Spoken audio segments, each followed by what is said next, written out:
হয় হানফি মানতা, না হয় শাফি ফেকা অবলম্বন করতা, না হয় মালিকি, না হয় হাম্বলি, যে কোনো একটা ফেকারে মানতা। আর একলগে যদি সাইরো ফেকারে কেউ মানা যায় তাহলে হেও গুমরা হইব, পথভ্রষ্টর শিকার হইব।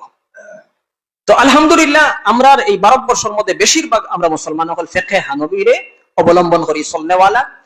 তো আমরা ফেকে হানফির উপরে খুব বেশি গুরুত্ব দিতাম। فإن لم يستطع فبلسانه وإن لم يستطع فبقلبه وذلك أضعف الإيمان أو كما قال رسول الله صلى الله عليه وسلم صلى الله على محمد صلى الله عليه وسلم صلى الله على محمد صلى الله عليه وسلم صلى الله على محمد صلى الله عليه وسلم। উপস্থিত আজকের এই কর্মী সম্মেলনের মধ্যে আগত আমরার মুআজ্জাজ মেহমান তথা জেলার পক্ষ থেকে দায়িত্ব লইয়া আসা আমার বড় ভাই, আমরা সুপরিচিত হযরত মাওলানা ইকবাল হোসেন সাহেব মদ্দাজিল্লাহুল আলী, উপস্থিত এই আঞ্চলিকর সেক্রেটারি সাহেব, প্রেসিডেন্ট ও বিভিন্ন কর্মীবৃন্দ, মসজিদের ইমাম সাহেব, মুরব্বিয়ানে কেরাম, মুসলিম ভ্রাতৃবৃন্দ, আসসালামু আলাইকুম ওয়া রাহমাতুল্লাহি ওয়া বারাকাতুহু। আল্লাহ তাবারক ওয়া তাআলার লক্ষ কোটি শুকরিয়া যে আল্লাহ তাবারক ওয়া তাআলা অত্যন্ত মায়া দয়া ফজলের করম করছেন।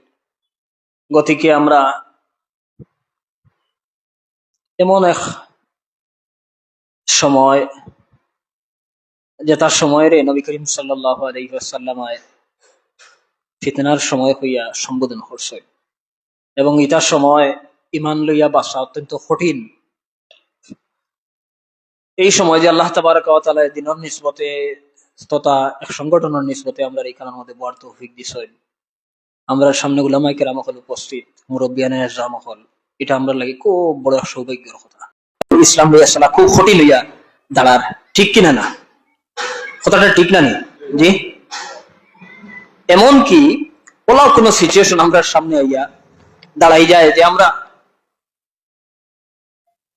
প্রতিষ্ঠিত একটা বিষয়ের উপরে আমরা সন্দেহ করিলাই, দিনের প্রতিষ্ঠিত বিষয়, মশহুর বিষয়, কথা বিষয়ের উপরে আমরা কি দায়ী যায়, সন্দেহ আই যায় যে কতদিন তো এই বিষয়টা আমার সেইভাবে জানা ছিল, আর আজকে দেখি আর তার বিপরীত একটা মুখ। তো আমারটা শুদ্ধ না, যেটা শুনলাম ওটা শুদ্ধ, বলে একটা দ্বিধার মধ্যে আমরা পড়ে যাই। জি। আর